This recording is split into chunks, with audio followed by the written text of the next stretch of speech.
Olá, bem-vindo a mais uma Palavra Oportuna, um tempo de reflexão e de inspiração para a sua vida. Estamos iniciando mais um tema. Fiquem conosco, pois nos próximos minutos estaremos refletindo sobre algo da Palavra de Deus para a nossa edificação. Te espero.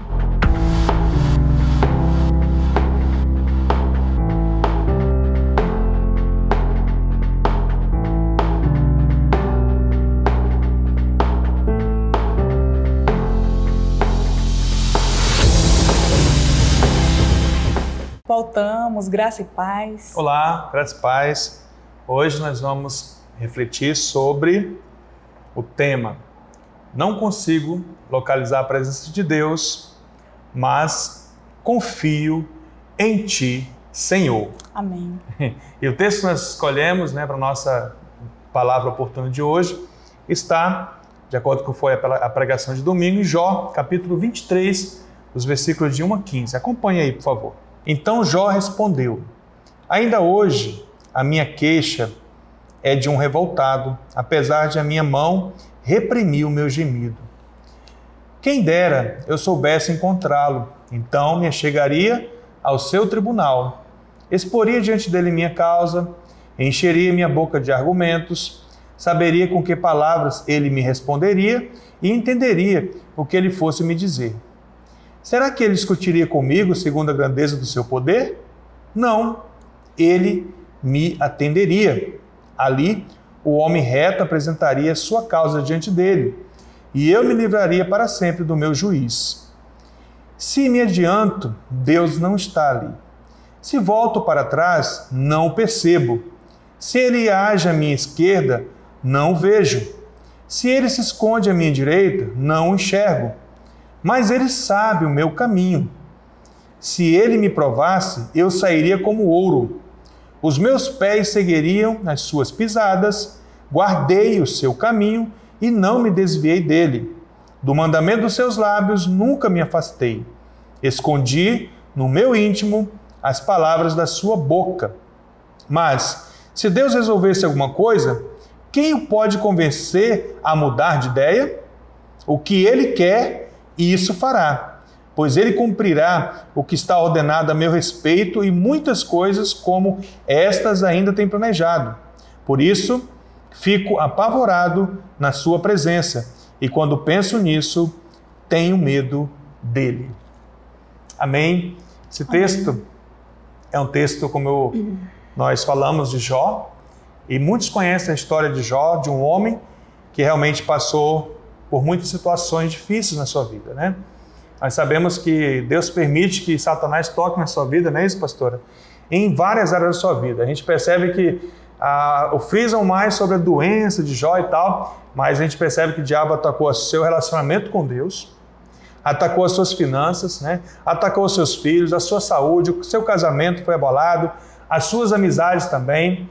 Então, o diabo tocou em todas as áreas. São essas áreas que ele mais ataca nas nossas vidas diariamente, né? Para tentar nos destruir e principalmente nos afastar do nosso relacionamento com Deus, né?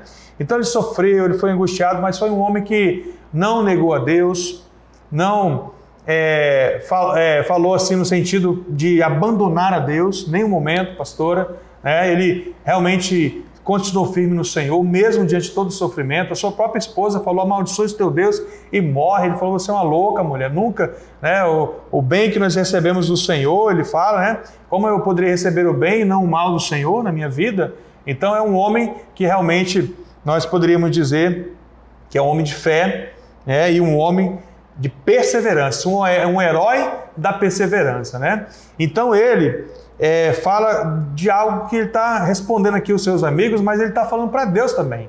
Ele está dizendo algo para Deus, está abrindo o seu coração para Deus, que no momento que ele mais precisava da presença de Deus, ele não conseguia, pastor, de forma alguma, achar a presença de Deus, né? Mas mesmo assim, nós percebemos um homem que confiava no Senhor o tempo todo. E a gente percebe isso nesse texto. E há 3 colocações aqui nesse texto de Jó, que são importantíssimas, nós queremos falar para você nesse momento, dessa palavra oportuna, que ele, além de ele responder aos seus amigos, certo? Ele também está colocando ali diante de Deus, né, a sua vida diante de Deus, né? O primeiro ponto que ele fala é sobre a questão, quem dera eu soubesse encontrar, né? Soubesse onde encontrar a Deus, né? Está entre os versículos de 1 a 7, mas precisamente o versículo 3 diz assim, quem dera eu soubesse onde encontrá-lo. Então, a gente percebe que diante da frustração, Jó admite, né, que ele não consegue encontrar Deus, pastor. Ele não consegue. E quantos de nós, diante de uma situação difícil, diante, né, desse tempo que nós estamos vivendo aí de uma pandemia mundial, quantos de nós estamos tendo dificuldade de encontrar Deus? Deus está em silêncio. Pastor, eu entendo que essa é uma das maiores frustrações do ser humano. Muitas pessoas ficam muito mais inquietas no silêncio de Deus do que mesmo diante de tantos barulhos do mundo e até mesmo quando Deus fala, né?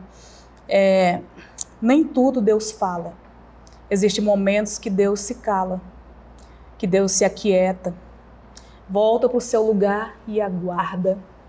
E aí eu entendo que a maior necessidade do ser humano é sempre querer saber o que vai acontecer e o que é que eu tenho que fazer. E quando Deus se cala, então essa é uma grande inquietação da humanidade. Eu acredito que eu e você hoje, nós também diríamos o que Jó disse, quem me dera, se eu soubesse onde encontrar Deus, eu queria tanto que Ele me ouvisse falar agora e me respondesse. Eu queria que Ele sondasse o meu coração agora e me dissesse alguma coisa ao meu respeito. Quantos de nós, né, pastor, gostaríamos de olhar para o céu, olhar para as estrelas, né, numa noite de luar bem bonito, né, e aí encontrar lá Deus, olha, eu ouço você, né, eu estou aqui, eu estou no controle diante desse tempo que nós estamos vivendo, aí bem assim assinado, né, com amor, Deus. Quantos de nós, é né? uma tendência que nós temos de romantizar, né? Mas nós vemos muitas falas de Deus, pastor, aos profetas, aos discípulos, que elas não são romantizadas, elas são diretivas, elas são claras, e talvez o Senhor, nesse tempo, com tudo isso, esteja falando dessa maneira.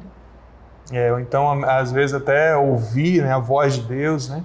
A gente fala ouvir a voz de Deus, não queria até que a voz fosse tão audível, né, no sentido de ligar um rádio e ele funcionar e, opa, eu quero falar contigo hoje, meu filho, né? Quantos de nós gostaríamos de ouvir a voz de Deus audível ou ler uma mensagem visível, Deus falando, mas Deus está em silêncio. Aqui para Jó, Deus está em silêncio e ele fala, quem dera eu pudesse encontrar o Senhor, né? A segunda coisa que está nos versículos de 8 a 12, ele fala que Deus sabe o seu caminho.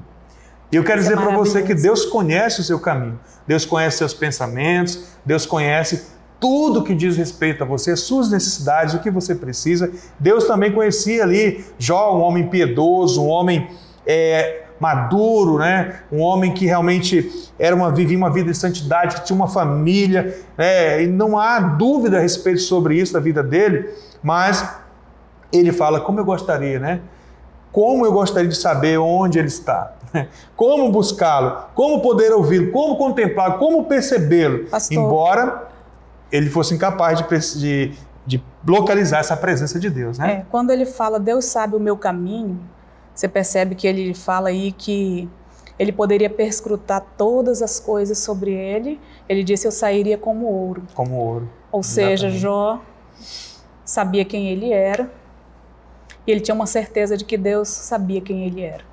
Então ele disse, pode revirar tudo dentro de mim, pode provar no fogo, eu saio como ouro, porque eu sou totalmente do Senhor. Né? E é interessante que no versículo 11, pastor, ele fala que guardou o caminho do Senhor. Então Jó, ele estava ali realmente assim, argumentando com Deus, porque ele, de fato, ele andava, além de Deus conhecer o caminho, ele andava no caminho do Senhor, e ele diz no versículo 12... Desviava do mal, diz. Exatamente, ele desviava do mal. Logo no início, no primeiro versículozinho, fala que ele era um homem íntegro, reto, né? Um homem que se desviava do mal, um homem que era um homem segundo o coração de Deus, né? Até então. Mas ele não sabia o tanto que ele precisava ainda conhecer de Deus, o quanto que ele precisava viver de Deus. Então, no versículo 12 fala que também do mandamento dos seus lábios, ele nunca se afastou. O Jó, então, sempre permaneceu na sua palavra. E hoje nós precisamos também que Deus conhece o nosso caminho. Você conhece o caminho de Deus? Você conhece a palavra de Deus? Isso é importante, né, pastor? Porque ele guardou a palavra e para ele a palavra é mais importante do que qualquer alimento, qualquer pão, qualquer coisa desse mundo. Era mais importante. E isso é tão importante que muitas vezes, pastor, hoje, tem pessoas que falam coisas, se posicionam de certa maneira que eu penso que Bíblia é essa que conhece. Que Bíblia é essa? Que mandamentos são esses? Que palavra de Deus é essa que essa pessoa se firma tão fora dos princípios? Isso é muito sério. E o último ponto para nós concluirmos, né? Está nos versículos de 13 a 15, que ele fala de propósito, que Deus vai cumprir o seu propósito na vida dele, nas nossas vidas, independentemente das circunstâncias, independentemente de qualquer situação, da tua vontade ou da minha, o que vai prevalecer, o propósito é a vontade do Senhor em todo momento. E essa é uma declaração muito forte, no versículo 13 ele fala, o que ele deseja, vou até falando forte aqui, isso ele vai fazer, ele fará, está no versículo 13, né? Então não adianta correr para um lado, correr para o outro, porque o que está nos desígnios do Senhor, nos propósitos do Senhor, na vontade do Senhor, isso vai acontecer. Essa pandemia vai acabar se o Senhor permitir. Se vai continuar, se é propósito do Senhor, trazer um tempo diferente, uma mudança de mente, um arrependimento, muitas vidas nesse mundo usando tudo isso, esse vai continuar por mais um tempo. Mas nós precisamos entender que o propósito dele, o que ele deseja, isso ele fará. E Jó, então, sabe que Deus tem propósito na vida dele ainda. Olha só, um homem doente, um homem cheio de situações difíceis, perdeu tudo na sua vida. Ele mesmo assim, na sua fé, na sua confiança em Deus, que é o tema principal aqui da nossa palavra oportuna, ele diz assim, ó, que Deus ainda tinha propósito. Ele fala, pois ele cumprirá o que está ordenado a meu respeito. Olha só. Aleluia. E muitas coisas ainda tem para que se cumpra na vida dele. Então ele tinha essa confiança, essa fé. Então ele, além de ser um homem perseverante, um herói da perseverança, a gente percebe também aí um herói da fé, pastor. Que mesmo diante de tudo isso, ele teve fé, ele buscou no Senhor, né? É difícil, amados, você no meio da dor, no meio do sofrimento, do silêncio de Deus, crer, continuar firme, entendendo que Deus não faz nada e nem permite nada sem propósito. A gente olha para Jó hoje, é fácil sentar aqui e analisar nas letras, né, analisar nas palavras, mas você e eu viver isso dia a dia não é fácil. Não é fácil. Nós contamos mesmo com o Espírito de Deus, que é o nosso amigo e nos ajuda. Amém. E ele então fecha o versículo 15 dizendo, Senhor, eu o temo. Glória a Deus. Ou seja, algumas vezes falam até que ele teve medo. Ele fala, sou incapaz de justificar a permissão de Deus com tudo que está acontecendo na minha vida, mas eu continuo confiando no Senhor. Glória a Deus. Eu continuo confiando nele. O temor, o medo, não é algo que não faça parte da nossa vida, pastora. Mas também não pode ser algo que nos tira da presença do Senhor, que nos deixe de confiar, não confiamos mais, que domine a nossa vida de forma alguma. O medo precisa ser vencido por nós, com a nossa confiança, com a nossa perseverança, com a nossa fé diante do Senhor, né? Então, o maior alvo de Jó, concluindo aqui, era encontrar-se com Deus. É ter um momento com Deus, é estar diante do Senhor, né? Esse é o maior alvo, o maior objetivo dele. É o seu também hoje? Buscar e encontrar o Senhor. A gente percebe que Jó, diante de tudo isso, ele sabe que Deus conhece o caminho dele e que ele também andou no caminho do Senhor e não se desviou, não se afastou da palavra de Deus. Você tem vivido assim nesses dias? É o nosso desafio, né, para hoje, né? E ele então entende também que Deus tem um propósito. E se Deus tem propósito na sua vida, para que ter medo da morte? Como muitos cristãos têm medo. Se Deus tem propósito na sua vida, e mesmo que não tenha mais, por que você está com medo se você conhece a palavra, se você vive a palavra? Porque o melhor lugar está esperando na glória com o Senhor, se Deus em si então te levar. Não é verdade, pastora? Sim. Então a gente encerra com esse desafio, que você possa encontrar Deus, né? E que Deus queira se revelar para você. Não podemos mandar em Deus ou determinar qualquer coisa que está acontecendo, porque às vezes a gente quer, né, determinar algumas coisas para Deus, mas também nós podemos viver uma vida de diária, devocional, de comunhão com Deus todo dia, sem nos desviar da sua presença, da sua palavra, porque não é a circunstância, não é o que estamos passando que vai fazer com que nós deixamos de buscar a palavra do Senhor. Pastora, então resista mesmo, fique firme, resista ao diabo, né? E ele fugirá de vós, como diz a palavra, né? Porque ele já é um derrotado, porque Jesus o venceu. Aleluia. E sempre nós também, em Cristo Jesus, seremos mais que vencedores. Graças a Deus. Aleluia.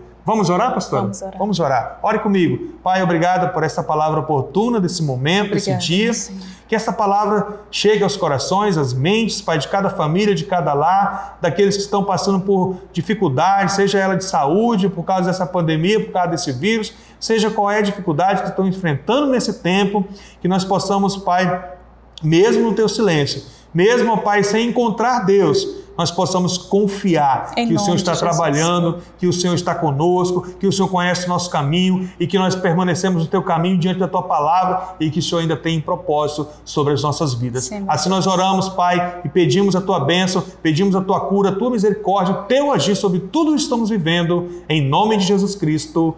Amém. Amém. O Senhor te abençoe e te guarde. E até a nossa próxima Palavra Oportuna.